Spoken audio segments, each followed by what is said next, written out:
Des personnages de dessins animés tellement insupportables qu'ils n'ont pas seulement gâché des scènes, ils ont ruiné des épisodes entiers. Et non, je ne parle pas des méchants. Je parle de personnages que la série voulait que tu adores, mais que nous avons tous fini par détester. Au début, ils sont sympathiques et drôles, et 3 Doritos plus tard, tu te demandes déjà pourquoi diable ils existent encore.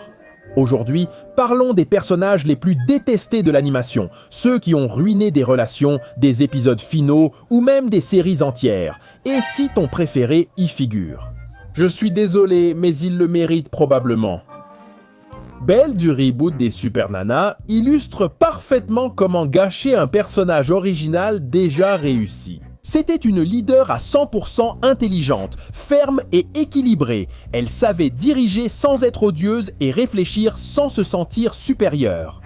La nouvelle est une chef insupportable, du genre que personne ne veut au travail. Cette belle commande, elle ne dirige pas. En tant que patronne, elle est devenue la casse-pied qui sait tout dans l'équipe, celle qui corrige tout et décide de tout, même si personne ne lui a rien demandé. Chaque épisode ressemble à une réunion où elle pense toujours avoir raison et l'émission la conforte. Comme si être la plus intelligente te rendait intouchable. Aucun travail d'équipe, seulement des ordres. Et si les sermons de Bonbon n'inspirent plus, cette gamine qui confond intelligence avec autorité et autorité avec supériorité te stresse à mort. Et bien sûr, quand quelque chose tourne mal, ce n'est jamais de sa faute parce qu'elle l'avait déjà dit. Quelle narcissique! La bonbonne du reboot. Ce n'est pas une vraie leader, juste une control freak avec un complexe de DG. Soyons clairs, l'intelligence sans empathie ne sert à rien. Ami Panda, et de là, nous passons à un autre personnage qui divise toujours les opinions, Panda des Bruyants. Panda n'est pas détesté pour être otaku, sur les réseaux ou sensible, mais parce qu'il est un simp avec un complexe d'influenceur. Tout son univers tourne autour de la validation. Il a besoin de likes, il a besoin d'approbation, et il a besoin que le monde lui dise qu'il est spécial, même si c'est un mensonge. Chaque fois qu'il aide, selon lui, il ne le fait pas par bonté. Il le fait pour les applaudissements. Panda ne cherche pas à faire le bien, mais à être vu en train de le faire, obtenir reconnaissance et compliments. Sans témoin, cela ne compte pas.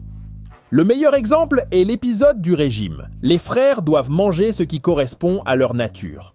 Pardo souffre, Polar souffre, mais Panda se vante de pouvoir le faire. Il les juge, il les critique et il se sent vraiment bien, vraiment supérieur. Et bien sûr, au final, nous découvrons que Monsieur Discipline se cachait pour manger ce qu'il voulait, tout en faisant semblant d'avoir de la volonté pour bien paraître sur les réseaux sociaux. En d'autres termes, un hypocrite professionnel, mais avec le Wi-Fi. Et c'est ce qui le rend si détestable. Panda n'est pas méchant, mais il est exaspérant. Il incarne ce côté laid de vouloir être aimé sur Internet à tout prix, même en mentant et en écrasant les autres. Et ce n'est pas un méchant, mais c'est ce pote que tu n'invites pas parce qu'il transforme tout en selfie. Angelica, continuons avec Angelica Pickles des Razmoquettes. Angelica est détestée parce que c'est une brute avec un budget illimité. Elle n'est pas seulement grossière, c'est une manipulatrice professionnelle qui ment, menace et traumatise les bébés. Et elle le fait avec la certitude que rien ne lui arrivera, parce que, bien sûr, les adultes la croient toujours. Toujours. Angelica ne gagne pas grâce à son intelligence, mais parce que le système l'avantage toujours. Elle gâche les jeux, brise des amitiés, laisse la crèche en larmes, puis part comme si de rien n'était, nœud impeccable et égo gonflé. Elle agit en vraie méchante. La regarder épisode par épisode est frustrant car on sait déjà ce qui va arriver. Elle va tout gâcher, elle va s'en sortir et personne n'apprendra absolument rien. Voilà la preuve que le karma tarde parfois à agir. Mabel maintenant. Entrons dans un terrain délicat. Mabel Pines. Mabel était d'abord la petite fille mignonne et pleine d'énergie, pas une personne détestée. Le problème, c'est que la série l'a fait devenir une bulle indestructible. Mabel peut faire de gros caprices, manipuler la ville et placer ses désirs avant le bien-être des autres. Et le scénario, toujours prêt à la couvrir, arrive avec une petite couverture en disant « Il n'y a pas de problème, c'est petite couverture ». Mad Po GM personnage, Comme Mad se trompe, il touche le fond et change. Elle se trompe, elle reste la même parce que personne, jamais personne, ne reste la même parce que personne. Le geste, au contraire, souvent le blâme pour des choses qui ne sont même pas sous son contrôle. Et l'exemple le plus flagrant est le rare Maguedon. L'apocalypse littérale arrive parce que Mabel ne voulait pas que l'été se termine, un désir égoïste aux conséquences diaboliques, le monde au bord de l'effondrement. Comme toujours, Mabel gagne. Ce n'est pas qu'elle soit le démon, mais la protection absurde du scénario la rend insupportable. Parce que peu importe l'ampleur du désastre qu'elle provoque, Mabel retombe toujours sur ses pattes, souriante, pendant que les autres ramassent les morceaux. Margarita. Ensuite, nous avons l'un des drames romantiques les plus toxiques de Cartoon Network, Margarita, de la série Un show de plus, Margarita. Elle apparaît comme l'intérêt amoureux de Mordecai, et dès le début, c'est émotionnellement instable. C'est malsain. Elle rejette Mordecai, lui donne de l'espoir, puis repart, le laissant détruit émotionnellement. Il essaie de refaire sa vie, il trouve une petite amie, et apparemment, il va enfin de l'avant. Et surprise, Marguerite revient comme si de rien n'était, sachant parfaitement que le gars est déjà en couple, puis elle s'éloigne.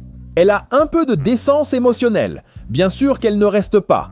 Elle reçoit de l'attention, elle le trouble, elle se laisse aimer, elle le voit, elle le bouleverse complètement, et quand tout explose et qu'il y a des conséquences, elle sort la classique. Mieux vaut pas, je suis confuse. Et le résultat ? Mordecai perd ses jets. Il passe pour le méchant, il casse tout autour de lui. Marguerite s'en va calmement, sans culpabilité, comme si elle n'avait pas bouleversé Mordecai. Attention, Mordecai n'est pas un saint, c'est un simple diplômé. Marguerite exploite cette faiblesse à son avantage sans jamais assumer ses responsabilités. C'est de la manipulation émotionnelle avec bec et petit nœud. Rosa Chloé Carmichael. Chloé n'apparaît pas dans la série. Chloé débarque, comme si c'était une erreur Excel que personne n'a su effacer. Elle apparaît dans la dernière saison, alors que l'émission était déjà en déclin, et arrive parfaite, brillante, aimée, talentueuse, souriante, avec une vie éclatante et sans vrai problème. Mais, bien sûr, comme par magie, elle a besoin de fées. Ah d'accord. Comparé à Timmy, qui vit exploitée, punie, ignorée et traumatisée depuis l'âge de 5 ans, Chloé est en gros une millionnaire qui déborde de dopamine. Elle n'a ni arc narratif, ni évolution, ni défaut. Elle ne se trompe, ne perd, ni n'apprend jamais car elle n'en a pas besoin. C'est une Mary Sue tellement flagrante qu'elle ne fait même pas d'effort pour cacher que tout ce qu'elle touche, elle le fait mieux que Timmy. Tout le monde l'aime, tout le monde la comprend, tout le monde la célèbre, et le protagoniste devient un obstacle dans sa propre série. Et comme si cela ne suffisait pas, insulte de Grillo. Ils obligent Timmy à partager Cosmo et Wanda avec elle, brisant des règles que la série elle-même avait respectées pendant des années. Tout est parti à la poubelle pour introduire la fille parfaite, alors que beaucoup de fans savent que la vraie fin était chasseur de chaînes. Tout ce qui est venu après, c'est vraiment de la merde. Chloé n'est pas un personnage, c'est le symptôme final d'une série qui ne savait même plus qui elle était, ni à qui elle voulait raconter son histoire. Timmy, pauvre Timmy, a survécu aux méchants, aux professeurs, aux règles magiques et aux lutins, mais pas au reste. À Chloé Carmichael Caillou.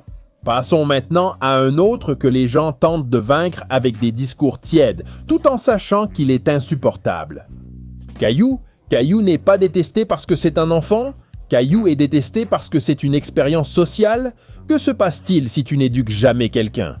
L'enfant pleure, crie, tape des pieds, manipule les adultes et fait des caprices. Fin du monde. Et que reçoit-il? Attention, compréhension, récompense? Aucune limite. L'univers entier s'adapte à sa crise comme par loi naturelle. Ce qui est vraiment pénible, c'est que la série essaie de te vendre ça comme éducatif. Elle te dit d'apprendre des valeurs, alors que le protagoniste fait exactement le contraire et en sort gagnant. Caillou découvre que pleurer, crier ou se victimiser marche, et qu'en insistant, les adultes finissent par lui obéir. Ce n'est pas une fantaisie exagérée comme dans d'autres dessins animés, mais une réalité gênante que nous avons tous vue au supermarché, dans l'avion ou chez d'autres. Et c'est pour ça que ça dérange autant, parce que ce n'est pas un dessin animé. C'est réel, mon vieux, ça arrive même avec ton cousin de 5 ans, et tu le sais. Caillou ne grandit pas, il ne change pas, et il ne s'améliore encore moins. Il reste tout aussi insupportable, épisode après épisode, protégé par des parents qui semblent encore plus écervelés que Caillou. Et c'est là le vrai problème. La série insiste sur le fait que Caillou est un bon exemple, alors qu'en réalité, c'est la raison pour laquelle beaucoup d'adultes disent « Non, pas question, je ne veux pas d'enfant ». Ce n'est pas un méchant, et ce n'est pas un monstre. Il est pire. C'est un enfant à qui on n'a jamais appris que le monde ne tourne pas autour de lui. Ça, les amis, c'est plus effrayant que tout dessin animé d'horreur. Patrick Étoile. Oui, je sais déjà. Calme-toi avant de pleurer. On clarifie quelque chose? Patrick était autrefois l'idiot adorable, perdu dans les jours mais apprécié pour sa gentillesse. Le problème, c'est qu'avec le temps, Patrick a cessé d'être innocent et il a évolué, mais en mal. Il est passé d'idiot gentil à idiot dangereusement fonctionnel, parce que Patrick n'est pas seulement stupide, il est égoïste, irresponsable. Soyons honnêtes, il est très méchant avec Bob l'éponge, qui lui offre tout. Maison, nourriture, animal de compagnie, famille. Malgré tout, Patrick lui gâche la vie et se fait passer pour la victime. Le pire, c'est qu'il gagne toujours, comme un cafard nucléaire. Avant, la blague c'était que Patrick ne comprenait rien. Et maintenant, la blague c'est « Mec, ça suffit ». Et le pire, c'est que personne ne l'arrête. Patrick fait une énorme bêtise. Bob en subit les conséquences et l'univers décide de le récompenser comme s'il était un génie incompris. Ce n'est plus de l'humour, c'est de la frustration totale. Patrick est l'exemple parfait de ce qui se passe quand on exagère un seul trait jusqu'à le rendre insupportable. Ils ont tellement exagéré sa stupidité qu'ils ont créé un personnage qui ne fait plus rire. Il est déjà très agaçant, mais il continue de nager sans conséquence. Scrappy est pour finir en beauté Scrappy-Doo. Pendant des années, il a été le personnage le plus détesté de l'animation, et ce n'est pas une exagération. Le plus ironique, c'est que Scrappy est né d'une bonne intention, parce que Hanna-Barbera a dit que la formule commençait à devenir vieillotte. Il fallait moderniser Scooby-Doo. Et leur brillante idée a été d'ajouter un petit chien bruyant, hyperactif et persuadé qu'il était le protagoniste, même si personne ne le lui avait demandé. Scrappy et Scooby-Doo arrivent enfin. Tout le monde dit « C'est ça ?»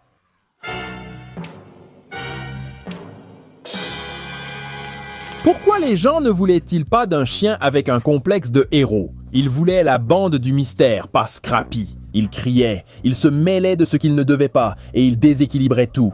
Ils se pensaient courageux sans l'être, affichant l'énergie d'un gamin insupportable non invité à la fête, mais il s'est tout de même incrusté et a crié. Mais voici ce qui est intéressant. Au lieu de l'ignorer, la culture pop en a fait un mème, à tel point qu'il est finalement devenu le méchant du premier film en prise de vue réelle. Mysterio se moque toujours de lui, et même Cartoon Network plaisante sur sa détestation. Voilà, c'était la liste des personnages les plus détestés de l'animation. Si tu as aimé, like, abonne-toi et dis-nous en commentaire ton personnage le plus détesté. À la prochaine vidéo.